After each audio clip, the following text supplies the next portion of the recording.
suddenly heavy with reality. The chemo makes me sick. This helps me eat. I didn't want your parents to fuss. Leo's anger evaporated. He looked at the small, fierce woman who had raised him more than his own mother sometimes did. You have to tell them, Miss Gable. They're planning an intervention with a priest and a drill sergeant. Fine, she sighed. But if your mother starts crying and making me organic kale smoothies, I'm telling her you're the one who taught me how to roll.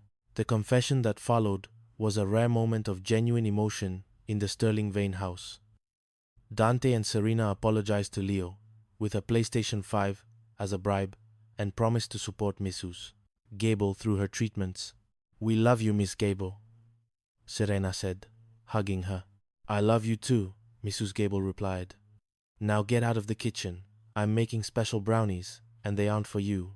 Chapter 6. The Dinner of 1,000 Disasters. To celebrate the end of the drama, Serena decided to host a dinner party. The guest list was a recipe for disaster. Julian and Roxanne, the smotherer, Victor and Cassandra, the confused couple, and Tasha, the wild card. Serena had a hidden agenda. She wanted to set up Tasha with a good man, to stop her from dating a loser named Tommy's dad. I've got 2 guys coming, Serena told Tasha. Billy, a cop, and Scotty, a football coach. They're fine, they're fit, and they're single. The dinner began with Julian trying to hide under the table because Roxanne was spoon-feeding him organic mashed potatoes. Open up, Julie, Roxanne cooed. Mommy brought the yummy woomy. I am a CFO? Roxanne, Julian hissed. Stop calling me Julie in front of my business partner. Then the single guys arrived. Billy and Scotty were indeed fit, but they had the personality of wet cardboard and a blatant streak of superficiality.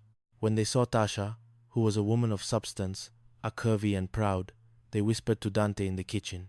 Man, you didn't say it was a 2-for-1 deal, Scotty laughed. It would take both of us to hit that. Dante, usually a jokester, felt a surge of loyalty. But Tasha had heard them. She walked into the kitchen, looking like a goddess in a sequin dress. Let me tell you bitch-ass fools something, Tasha said, her voice like cracking thunder. You'd be lucky to have a woman like me. I hold my man down, I handle my business, and I have more class in my pinky toe than you have in your entire protein-shaking bodies. Now, get out before I show you how a big girl handles a couple of poodles. After the men fled, the party shifted. Julian, emboldened by the drama, finally turned to Roxanne. I'm done, Roxanne. I can't do the spoon-feeding. I can't do the bathroom surveillance. We're over. Roxanne didn't cry. She just picked up her $2,000 bag and pointed at Serena. She's the one who stole your soul, Julian. I'll be back for my shoes. Chapter 7. The Altar and the Ambush. The final act of the Vanguard City saga took place at the Vanguard Grand Hotel. Julian, in a move of pure rebounding madness, had decided to marry his ex-wife and Dante's college sweetheart, Keisha, in a whirlwind ceremony. Meanwhile, Victor was planning to propose to Cassandra, despite her repeatedly saying that marriage is a cage designed by the diamond industry. Serena was stressed. She had the DNA results in her bag. She hadn't opened them yet. What if Leo isn't Dante's? She whispered to Tasha in the bathroom. Then you have a very handsome architect as a co-parent and a lot of explaining to do, Tasha said. Open it. Serena tore the envelope. She read the results. She started to laugh. Then she started to cry. He's Dante's. 99,9%. Then, why does he look like Malik? Because, Serena realized, Malik is Dante's half-brother. I forgot. Dante's dad was a Rolling Stone. Malik mentioned it once in college. So the architect is the uncle? Tasha cheered. That's even better. More drama for the holidays. In the ballroom, Victor got down on one knee. Cassandra, I know you hate the institution of marriage. I know you think I'm a ball and chain. But will you be my ball and chain? Cassandra looked at the diamond. She looked at Victor's hopeful, slightly sweaty face. Victor, it's that time of the month. I'm sensitive. If you don't get up right now, I'm gonna cry. Is that a yes? It's a maybe next year. Now, let's go get some champagne. Julian and Keisha's wedding was a 5,000 dove, 2-2, Clydesdale nightmare that ended with Julian realizing he had made a terrible mistake when Keisha presented him with a 50-page prenuptial agreement that gave her his car, his house, and his left kidney. Chapter 8, The Forever After, sort of. A week later, life in the Sterling Vane mansion had returned to its version of normal.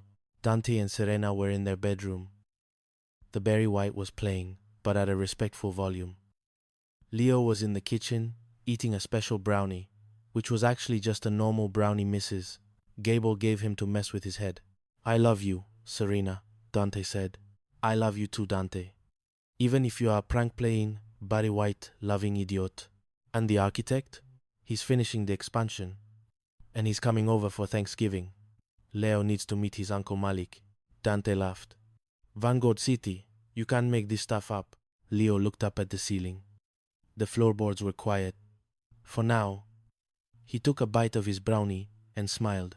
Trust, verify, and always check the acoustic insulation, he whispered. That's the secret to a happy home.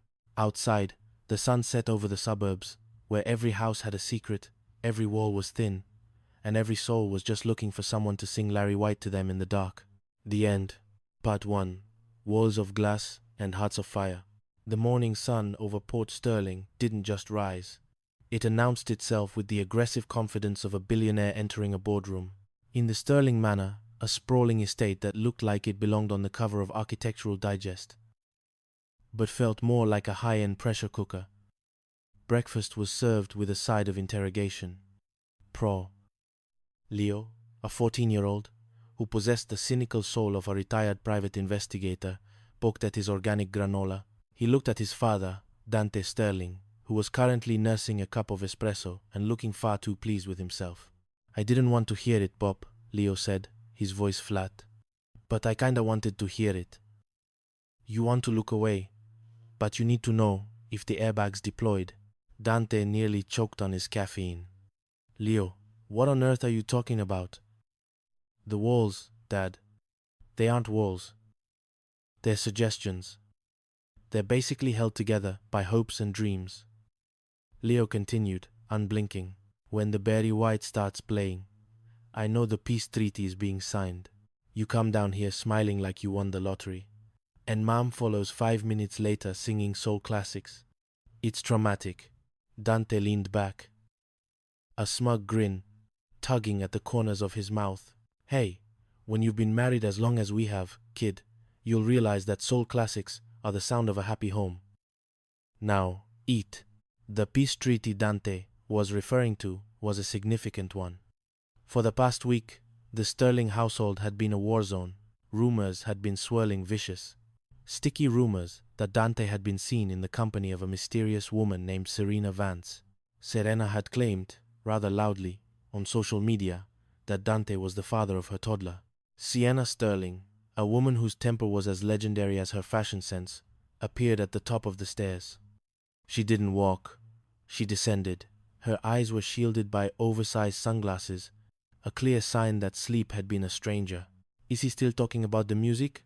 Sienna asked, her voice a low husk. Mom. Good morning, Leo chirped. I was just telling Dad that the acoustics in this house are a crime against humanity. Sienna ignored the boy and looked at Dante. I've been thinking all night, Dante. That explains the smoke I smelled coming from the master suite. Dante teased, though his heart was hammering. I've decided to trust you, Sienna said, her voice trembling slightly. I believe you. I believe you didn't sleep with that woman. I'm letting it go.